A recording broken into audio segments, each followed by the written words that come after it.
Apologies in advance for the absolutely terrible lighting in this video. Today is the first really properly sunny day I've seen in Scotland since I moved up here a few months ago, and I'm only just now realizing that my blinds, my windows, my whole lighting setup, this is not equipped to deal with proper sunlight. That's how long we've been without the sun. I still love it here though.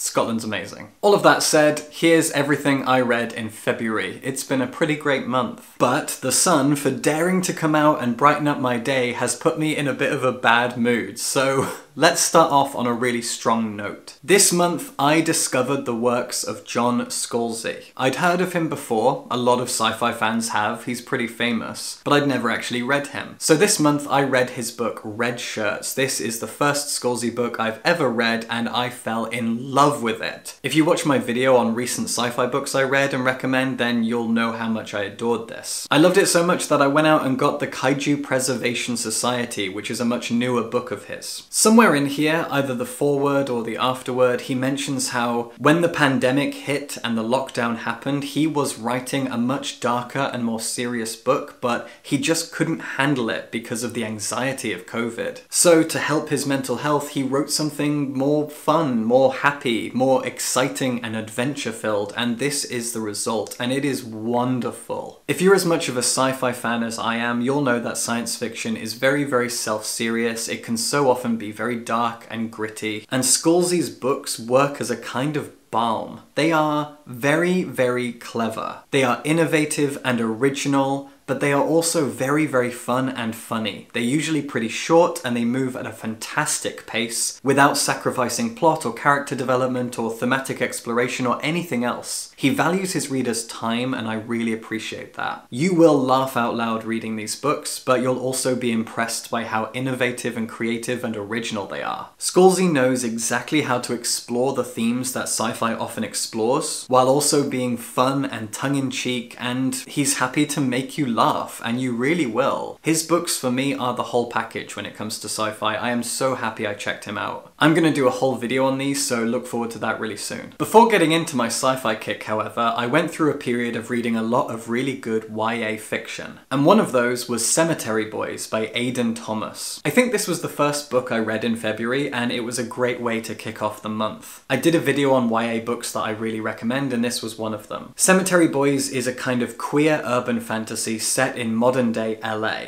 Our protagonist is a teenage transgender boy. His family are originally from South America, and all of them have a gift of being in touch with the other side. They can see ghosts and spirits, and they have abilities related to that. Summoning and healing and other things besides. But the men and the women serve different functions within their society and have different powers. Our protagonist is a young trans guy, and his family are struggling to accept his identity. He wants to be a brujo, not a bruja. And so he tries to do his first summoning. And he manages it.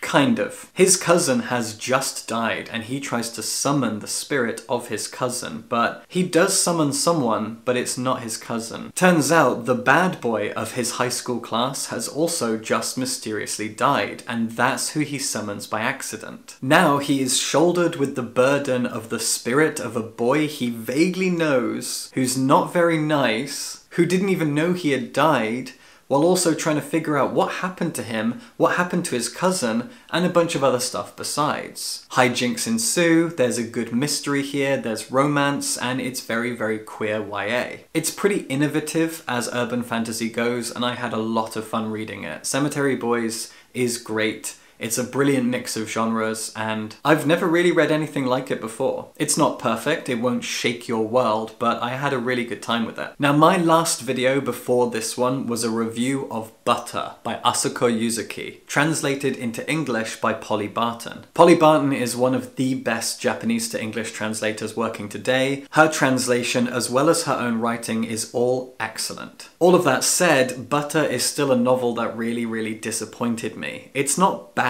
in any real way, I just thought it was going to be fantastic, and it turned out to be frustratingly mid. In many ways, Asuko Yuzuki's Butter stands shoulder to shoulder with the works of Sayaka Murata, Miyako Kawakami, Yoko Ogawa, Natsuo Kirino, Emi Yagi, all of these great Japanese women writers who all write something that is at least vaguely feminist. But this book is not as deep as any of the books those women have written, and it's way, way, way too long. This thing is 450 pages long, and it could have been 200 pages long, got its point across, not sacrificed any of its thematic weight, its character development, its plot, nothing at all. It would have retained all of that and it would have been a much better book for it. This was so poorly edited, full of fluff, full of fat, full of meaningless plodding, and it tore down my entire experience. If you want to know more, go watch my review, but wow, Butter is a real disappointment.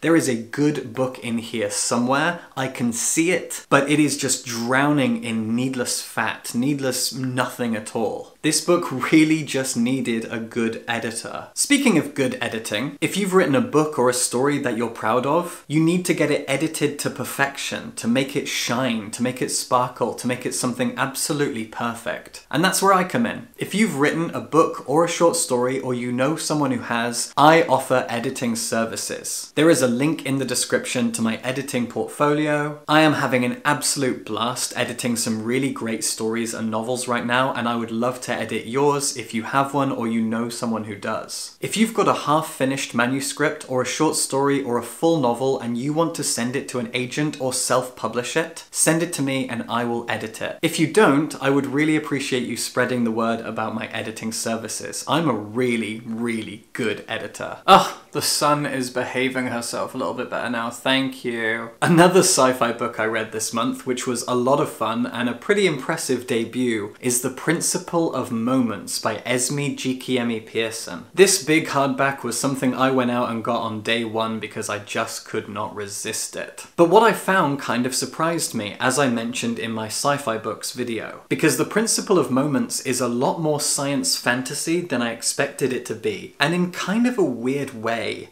Rather than establishing itself as science fantasy from the get-go like Star Wars does by having swords and magic, this is a book that is entirely science fiction for quite a while, until suddenly all of these very fantasy-esque tropes about myths and prophecies and chosen ones all start to weave their way in. The Principle of Moments follows two protagonists. One is originally from Earth, but we ruined Earth and just abandoned it. We landed on a planet many generations later, started settling down, and then realized that that planet was owned by a giant empire. It sits at the edge of the empire, and the emperor himself wanted to use this planet to build a military base and a university. When he arrived there and found humans, he enslaved all of us. Our protagonist is a human who dreams of breaking free and flying off into the stars. And eventually, of course, she does. Our other protagonist is a time traveler, and we meet him in early 19th century pre-Victorian London. He has fallen in love with a prince who will eventually grow up,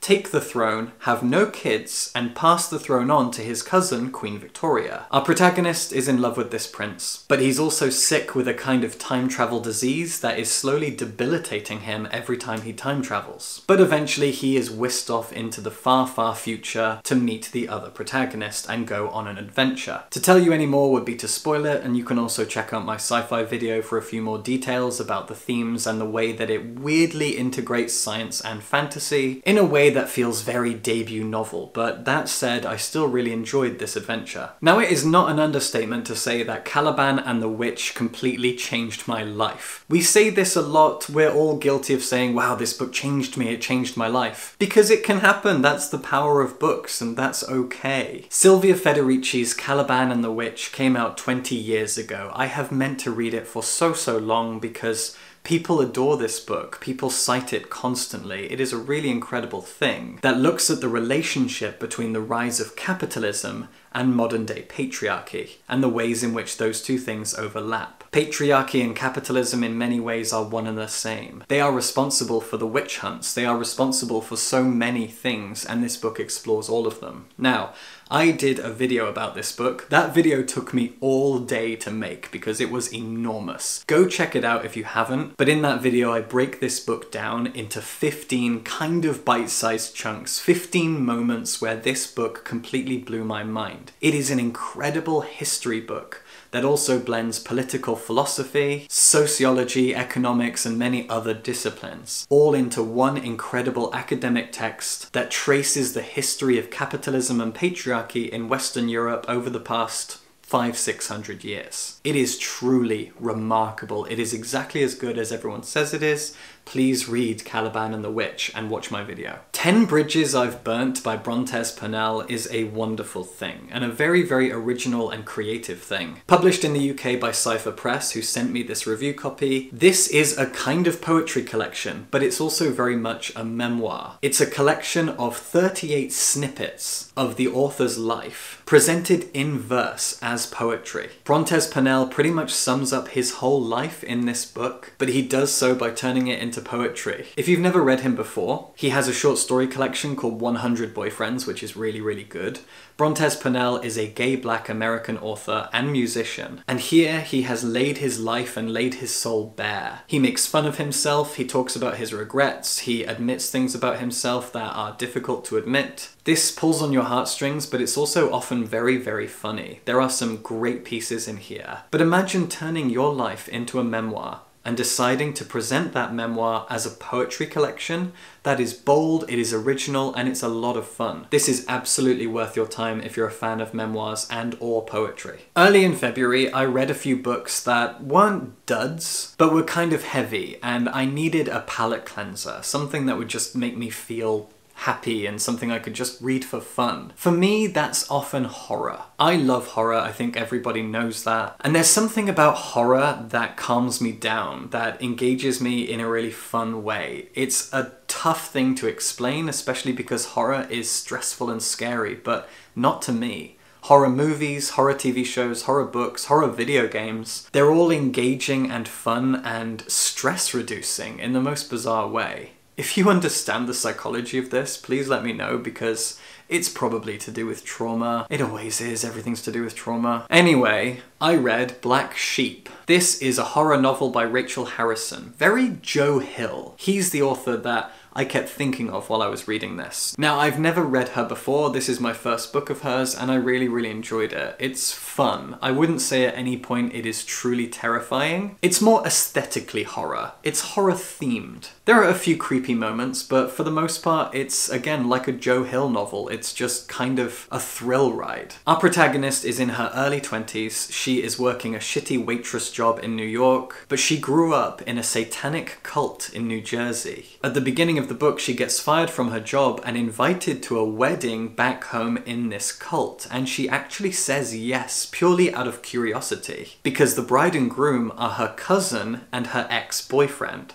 and she can't resist going back. Her mother was a scream queen, very famous and beloved in the horror movies of the 70s, 80s, 90s, a real iconic slasher protagonist. But she's also secretly a Satanist and lives in a cult. But what will our protagonist find when she goes back?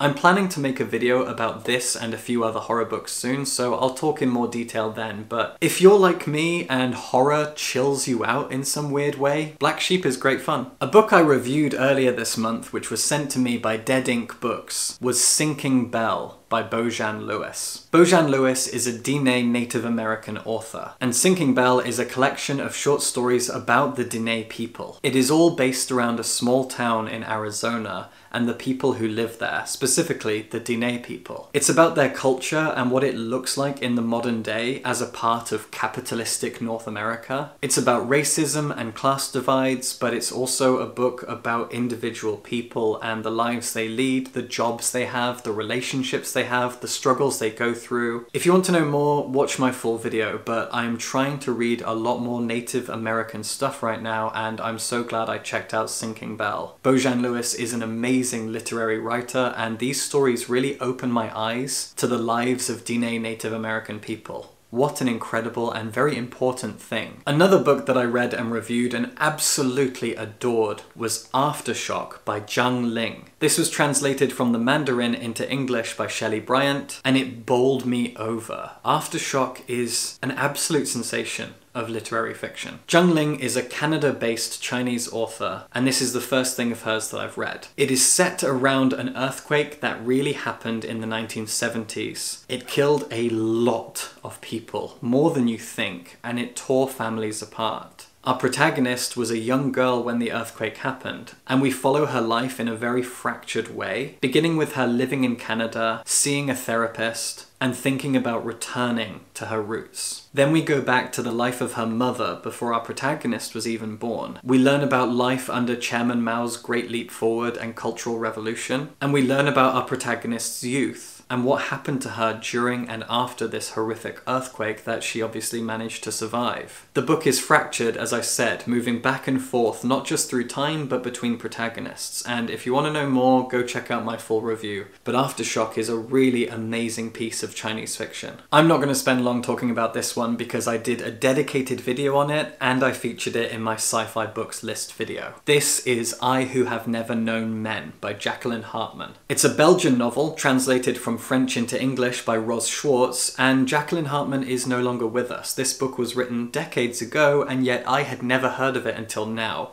And this book is actually doing the rounds at the moment. People are talking about it everywhere, and rightly so. I couldn't resist picking it up when I noticed just how much hype was around this. It has resurfaced. It's a wonderful piece of pseudo-science fiction about a group of women who live in a bunker. They are trapped there, caged in this bunker, and monitored constantly by guards who are all men. It's about their community, or lack thereof. But I won't tell you any more. Please go check out my video on it, or my sci-fi list where I talk about it in detail there as well. Or just go out and get this. I promise it will be worth your time.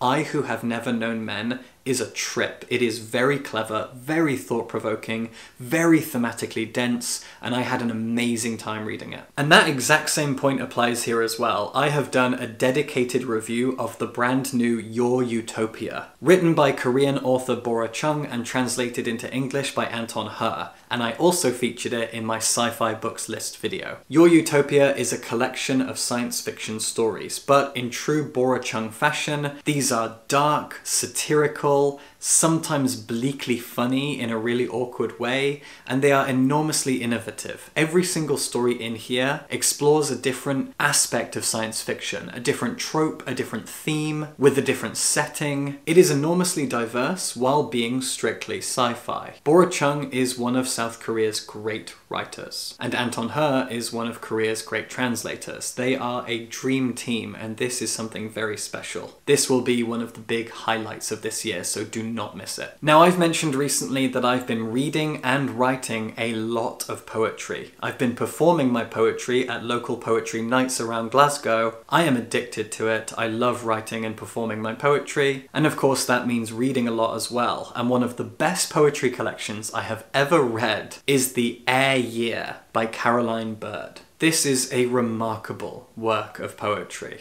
It is queer, it is feminist, it is thought-provoking, it is beautiful, it is heartbreaking. I cried multiple times while reading this. These poems are something else. Bird's use of language is stunning. The way that she structures and controls the language of her poetry is mesmerizing. I only dream of writing in the way that she does, of understanding and interpreting and molding the English language the way that she does. She is special. She is a very celebrated poet, and I completely understand why. The Air Year is a masterpiece collection. I also read The Heeding by Rob Cohen and illustrated by Nick Hayes. This is not what I thought it was going to be. I thought The Heeding was going to be a collection of nature poetry, but it's actually a book that kind of recounts 2020. There's still a lot of nature poetry and nature themes and nature imagery in here, and some beautiful illustrations of nature, but it is about the poet's life during lockdown in 2020. We are now far enough removed from that time that I can look back on it and kind of examine it without getting upset or stressed or anxious. So I read this at just the right time, and it is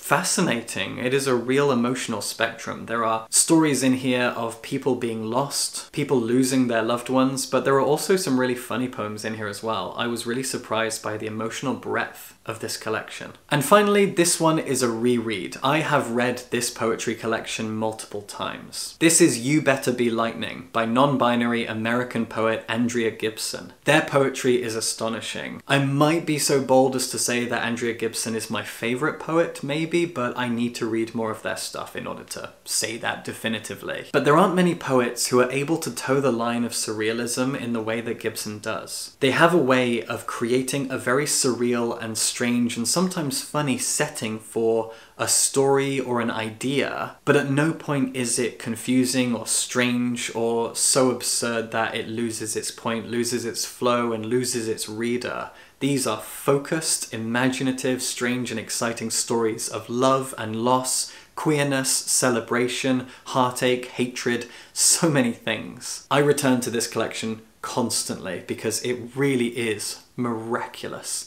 Andrea Gibson is a poet that everybody should read, and You Better Be Lightning is amazing. There you go, that is everything I read in February, I think. I'm always worried that I missed something. Like I said before, if you've got a book or you know someone who has and you need it edited, send it to me. I'll edit it and I'll do a damn good job. If not, well, you can always support me on Patreon. My patrons are awesome and they keep the lights on. I think that's about it.